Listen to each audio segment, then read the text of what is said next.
بسم اللہ الرحمن الرحیم۔ کرام، آپ سب کیسے ہیں؟ آج ہم اصول شاشی کے سبق نمبر 43 کو پڑھیں گے۔ آج کے سبق کا عنوان ہے امام اعظم پر ایک اعتراض اور اس کا جواب۔ اعتراض کا پس منظر گزشتہ اختلاف ہے۔ آئیے سب سے پہلے ہم عبارت اور اس کا ترجمہ کرتے ہیں، اس کے بعد باقاعدہ سبق کی تشریح کی طرف بڑھتے ہیں۔ آج کی ہماری عبارت شروع ہوتی ہے ولا یلزم سے۔ مصنف علیہ رحمہ لکھتے ہیں ولا یلزم علی ھذا اذا قال لامرأته هذه ابنتی ولها نسب معروف من غیرہ، اور اس پر یہ لازم نہیں آتا کہ جب کوئی شخص اپنی زوجہ سے یہ کہے یا اپنی زوجہ کے بارے میں یہ کہے کہ هذه ابنتی، کہ یہ میری بیٹی ہے، حالانکہ اس کا نسب اس کے غیر سے معروف ہے۔ حیث لا تحرم علیہ، اس طور پر کہ وہ بیوی اس پر حرام نہیں ہوگی۔ ولا یجعل ذلک مجازا عن الطلاق، اور اس کے اس قول کو طلاق سے مجاز بھی نہیں بنایا جائے گا۔ سواء کانت المرأة صغرى سنا منہ او کبرى، برابر ہے کہ وہ بیوی اس سے عمر کے لحاظ سے چھوٹی ہو یا بڑی ہو۔ لأن هذا اللفظ لو صح معناه لكان منافيا للنکاح فيكون منافيا لحكمه وهو الطلاق، اس لیے کہ اس کا یہ لفظ بولنا هذه ابنتی، اگر اس کا معنی صحیح ہو تو ضرور یہ نکاح کے منافی ہے، تو پس جب یہ نکاح کے منافی ہے تو یہ نکاح کے حکم اور وہ طلاق ہے نکاح کا حکم، تو یہ اس حکم کے بھی منافی ہوگا۔ ولا استعارۃ مع وجود التنافی، اور جب منافات موجود ہوں تو پھر وہاں استعارہ نہیں ہوتا۔ بخلاف قولہ ھذا ابنی، برخلاف اس شخص کے اس قول کے کہ یہ میرا بیٹا ہے۔ فإن البنوۃ لا تنافی ثبوت الملک للأب، اس لیے کہ وہاں جو بنوت ہے وہ باپ کے لیے ملکیت کے ثبوت کے منافی نہیں ہے۔ بل یثبت الملک لہ، بلکہ باپ کے لیے بیٹی کی ملک ثابت ہو جاتی ہے۔ ثم یعتق علیہ، پھر اس بیٹے کو باپ کی طرف سے آزاد کیا جاتا ہے۔ یہ تھی عبارت اور اس کا ترجمہ۔ آئیے اب اس عبارت کی تشریح کی طرف بڑھتے ہیں۔ در حقیقت ولا یلزم سے مصنف امام اعظم کے اصول پر وارد ہونے والے ایک اعتراض کا جواب دے رہے ہیں۔ اعتراض یہ ہے کہ امام اعظم کے نزدیک مجاز حقیقت کا تلفظ کے لحاظ سے خلیفہ ہے، چونکہ گزشتہ اسباق میں آپ نے پڑھا کہ مجاز حقیقت کا تلفظ و تکلم کے اعتبار سے امام اعظم کہتے ہیں کہ خلیفہ ہے۔ اب اگر تلفظ درست ہے، ترکیب درست ہے، تو لہٰذا پھر وہاں پر اس مجاز کو مراد لینا بھی درست ہوگا۔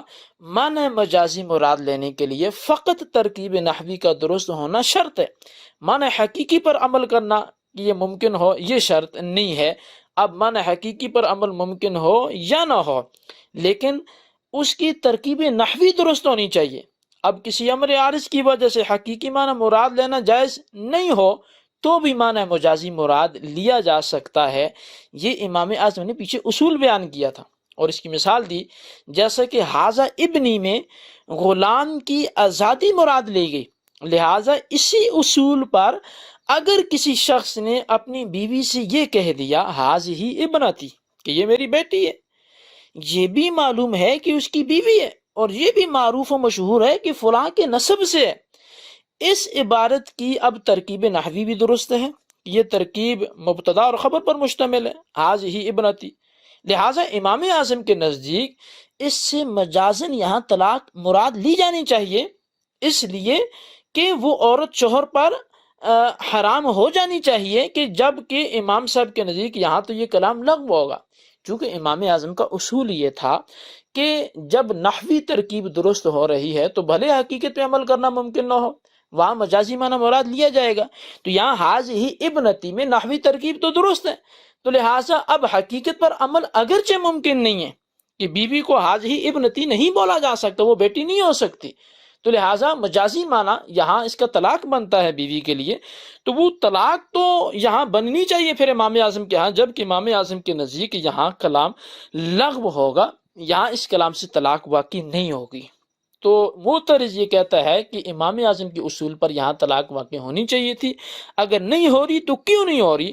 اس کا جواب ہم یہ دیتے ہیں امام اعظم کی طرف سے کہ اعتراض کا جواب یہ ہے کہ اگرچہ ہی ابنتی یہ ترکیب نحوی کے لحاظ سے درست ہے، مگر امام اعظم کے نزدیک مجازی معنی طلاق مراد لے کر بیوی شوہر پر حرام نہیں ہوگی، چاہے بیوی عمر میں شوہر سے چھوٹی ہو یا بیوی عمر میں شوہر سے بڑی ہو۔ مجازی معنی یعنی طلاق مراد نہ لینے کی وجہ کیا ہے؟ تو طلاق مراد نہ لینے کی وجہ یہ ہے کہ بنتیت یعنی کہ بیٹی ہونا اور نکاح کے درمیان منافات و تضاد ہے، یہ آپس میں اپوزٹ ہے، ان میں تو ٹکراؤ ہے، کیونکہ بیٹی سے کسی بھی صورت میں نکاح تو جائز ہی نہیں ہے، جبکہ بیٹی ہونا نکاح کے منافی ہے۔ تو نکاح کا ثمر جو اس کا پھل ہے، اس کا جو حکم ہے وہ کیا ہے؟ طلاق ہے۔